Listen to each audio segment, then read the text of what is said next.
आपल्या हिंदू धर्मात अनेक देवदेवतांची पूजा केली जाते. श्री गणेशांना बुद्धी आणि ज्ञानाची देवता मानले जाते. प्रत्येक शुभकार्यात प्रथम गणेशाची पूजा करून कामाचा श्री गणेशा केला जातो. असे हे सर्वांचे लाडके दैवत गणेशजी यांचा जन्मदिवस हा माघी गणेश जयंती म्हणून साजरा केला जातो. तर यावर्षी 2024 मध्ये माघी गणेश जयंती नेमकी कधी आहे, शुभ मुहूर्त काय आहे, तसेच या गणेश जयंतीचे महत्त्व आणि पूजाविधी ही सविस्तर माहिती आपण आजच्या व्हिडिओमध्ये बघणार आहोत. तर व्हिडिओ शेवटपर्यंत नक्की बघा. तसेच चॅनलवर नवीन असाल किंवा अजूनही चॅनलला सबस्क्राईब केले नसेल तर नक्की सबस्क्राईब करा आणि बेल आयकॉनवरही क्लिक करा, म्हणजे नवनवीन व्हिडिओचे नोटिफिकेशन तुम्हाला येतील. चला तर मग व्हिडिओला सुरुवात करूया. तर भगवान गणेश हे हिंदू धर्मातील पूज्य दैवत असून ते भगवान शंकर आणि माता पार्वतीचे पुत्र आहेत.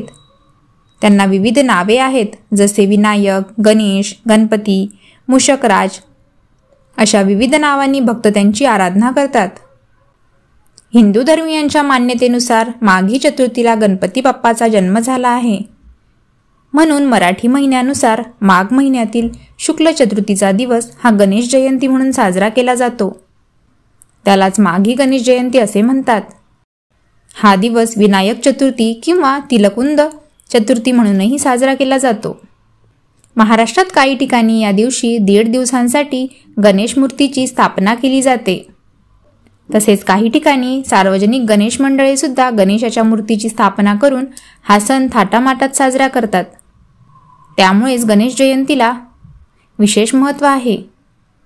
तर यावर्षी गणेश जयंती नेमकी कधी आहे, तसेच शुभ मुहूर्त काय आहे ते आता आपण पाहूयात. तर माघी गणेश जयंती आहे मंगळवारी दिनांक 13 फेब्रुवारी 2024 या दिवशी. चतुर्थी तिथी प्रारंभ होत आहे 12 फेब्रुवारी सोमवारी संध्याकाळी 5:44 आणि चतुर्थी तिथी समाप्त होत आहे मंगळवारी 13 फेब्रुवारी या दिवशी दुपारी 2:41. तर गणेश पूजेचा शुभ मुहूर्त आहे 13 फेब्रुवारी मंगळवारी सकाळी 11:40 ते दुपारी 1:58 माघ शुद्ध चतुर्थी या तिथीला गणेशाचे तत्व हे नेहमीच्या तुलनेत सहस्त्रपटीने कार्यरत असते असे मानले जाते.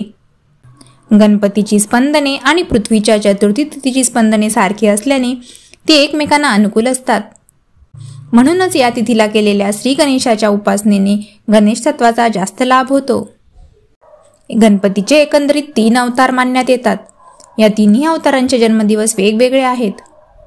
पहिला वैशाख पौर्णिमेचा पुष्टीपती विनायक जयंतीचा दिवस, दुसरा भाद्रपद शुक्ल चतुर्थीचा पार्थिव गणेश जन्मदिवस आणि तिसरा माघ शुक्ल चतुर्थीचा श्री गणेश जयंतीचा दिवस. भाद्रपद महिन्यातील चतुर्थीच्या दिवशी गणपतीची पूजा केल्यानंतर गणपतीला उकडीच्या मोदकांचा नैवेद्य दाखवला जातो. तर माघी गणेशोत्सवात गणपतीला तिळाच्या लाडवांचा नैवेद्य दाखवण्याची प्रथा आहे. गणपतीने राक्षसांना मारण्यासाठी 3 वेळा अवतार घेतला असे म्हटले जाते. पहिली वेळ म्हणजे वैशाख शुक्ल पौर्णिमा, त्याला पुष्टीपती विनायक जयंती म्हणतात. या दिवशी पिठाचा गणपती करून त्याचे पूजन केले जाते. दुसरी वेळ म्हणजे भाद्रपद शुक्ल चतुर्थी, जी गणेश चतुर्थी म्हणून ओळखली जाते. या दिवशी मातीच्या मूर्तीचे पूजन केले जाते. हे पूजन म्हणजे एक प्रकारे पृथ्वीची पूजा असते.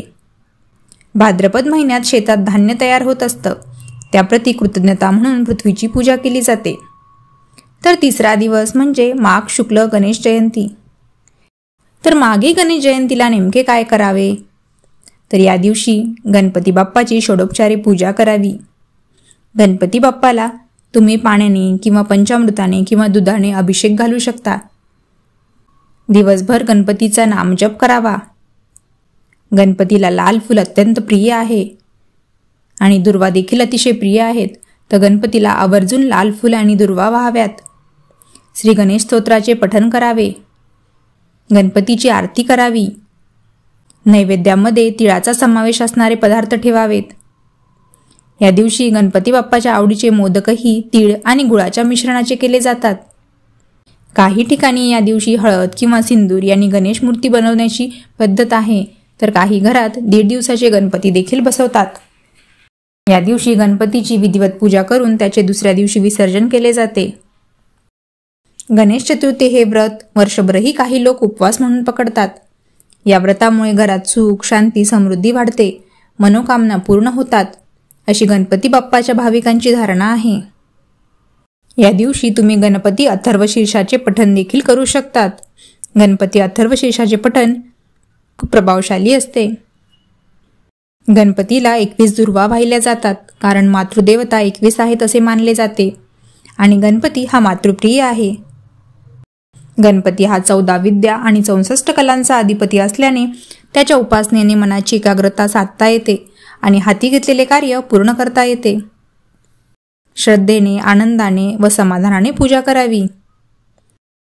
पुराणातील एका कथेनुसार एके दिवशी देवी पार्वती या स्नानासाठी जात असताना त्यांनी चंदनापासून बनवलेल्या एका बालकाला द्वारपाल म्हणून उभे केले. जेव्हा त्या स्नान करत होत्या त्यावेळी भगवान शंकर त्या ठिकाणी आले. ते आत येण्यासाठी निघाले असता या बालकाने प्रभू शिवांना आत जाण्यापासून रोखले. त्यामुळे भगवान शंकर खूप क्रोधित झाले आणि त्यांनी या बालकाचे मस्तक शरीरापासून वेगळे केले. हे पाहिल्यानंतर माता पार्वतीने काली मातेचा अवतार धारण केला व क्रोधाने पूर्व विश्वाचा नाश करण्याची धमकी भगवान शिवांना दिली. त्यामुळे सर्व देवी देवता हे माता पार्वतीची प्रार्थना करून क्षमा मागू लागले. त्यावेळी देवी पार्वती शांत झाल्या आणि आपल्या पुत्राला पुनर्जीवित करावे आणि त्या पुत्राला पूर्ण विश्वात सर्वोच्च स्थान दिले जावे अशी मागणी त्यांनी भगवान शंकराकडे केली. भगवान शंकर देवी पार्वतीच्या मागणी मान्य करतात व त्या छोट्याशा बालकाला पुनर्जीवित करण्यासाठी आपल्या गणांना आदेश देतात. पृथ्वी तलावावर जा आणि सगळ्यात आधी तुम्हाला जो प्राणी दिसेल त्या प्राण्याचे शीर कापून घेऊन या. सर्व गण पृथ्वी तलावावर गेले असता त्यांना सर्वप्रथम हत्ती हा प्राणी दिसला. मग त्या हत्तीचे शीर कापून त्यांनी भगवान शंकरासमोर हाजीर केले. तेच हत्तीचे शीर भगवान शंकराने त्या पुत्राच्या धडावर लावले आणि त्या पुत्राला पुनर्जीवित केले. यानंतर भगवान महादेव पार्वती यांनी त्यांचा स्वपुत्र म्हणून स्वीकार केला आणि तो बालक म्हणजे आपले लाडके गणपती बाप्पा. माता पार्वतीला दिलेल्या वचनानुसार भगवान शंकर हे या पुत्राला गणांचा देव म्हणून गणेशाचे नाव प्रदान करतात. हा सगळा प्रकार घडला तो दिवस भाद्रपद शुक्ल चतुर्थीचा होता. म्हणूनच हा दिवस गणेशाचा जन्मदिवस म्हणून साजरा केला जातो. याच दिवसापासून गणेश चतुर्थीला खूप महत्त्व प्राप्त झाले आहे. तर माघ शुक्ल चतुर्थी म्हणजे श्री विनायक जन्मोत्सव असतो. या चतुर्थीची कथा अशी आहे की महामुनी कश्यप तथा देवी आदितीच्या आश्रमात झालेला हा पृथ्वीवरील अवतार आहे. गौड प्रांतात रुद्रकेतू तथा शारदा नामक दाम्पत्याला जुळी अपत्ये झाली. त्यांची देवांतक तथा नरांतक अशी नावे रूढ झाली. देवर्षी नारदांनी या दोघांना शिवपंचाक्षरी महामंत्राचा उपदेश करून तपाचरणास लावले. वरदान रूपात श्री ब्रह्मदेव निर्मित कोणत्याही पदार्थाने मृत्यू नसावा असा अद्भुत वर भेटला आणि मग जणू आपण अमर झालो या भावनेला त्यांची राक्षसी वृत्ती जगाला त्रस्त करू लागली. त्रिभुवनावर सत्ता स्थापन झाली. देवता स्वलोकातून निर्वासित झाल्या, अरण्यवासी ठरल्या. मग यांनी देवता आहाररूप यज्ञाचा विनाश सुरू केला. देवतांना उपवास घडू लागले आणि त्यांच्या या दुःखाने सर्वाधिक व्यतीत झाली ती देवमाता आदिती. श्री कश्यपांसमोर तिने आपली व्यथा मांडली आणि उत्तर रूपात तिला श्री गणेश उपासना रहस्य प्राप्त झाले. त्या आधारे तिने कठोर तपाचरण केले आणि फलरूपात श्री गणेश दर्शन तथा पुत्ररूपात आश्रमात अवतरण्याचे त्यांचे श्रीवचन लाभले.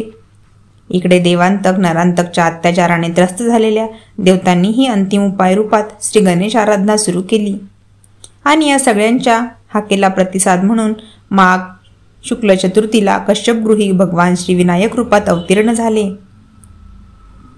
तर अशी आहे माघ शुक्ल चतुर्थीची म्हणजे विनायक चतुर्थीची कथा. माघी गणेश जयंतीच्या दिवशी पाण्यात तीळ घालून त्या पाण्याने स्नान करायचे असते, तसेच उपवास करायचा असतो. या दिवशी पूजा करण्याची गणेशाची मूर्ती ही मातीची किंवा धातूचीही चालते.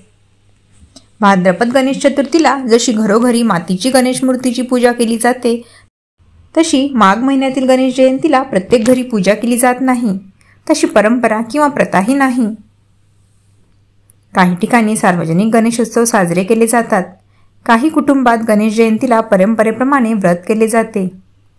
गणेश जयंतीच्या दिवशी कुंद फुलांनी गणेशाची आणि सदाशिवाची पूजा करून रात्री जागरण करतात. म्हणून या चतुर्थीला तिलकुंद चतुर्थी असेही म्हणतात. या तिथीला स्नान, दान, जप व होम कर्म केल्यास गणेश कृपा राहते, अशी ही उपासकांची श्रद्धा असते. नक्तव्रत आचरून धुंडीराजाचे पूजन करावे आणि तीळ साखरेचे किंवा तिळगुळाचे मोदक अर्पण करावे असे सांगण्यात आले आहे. दिवसभर उपवास करून सूर्यास्तानंतर भोजन करण्याची ही प्रथा आहे. तर कशी वाटली तुम्हाला आजची माहिती मला कमेंट करून नक्कीच सांगा. येणाऱ्या माघी गणेश जयंतीच्या तुम्हाला खूप खूप शुभेच्छा. धन्यवाद.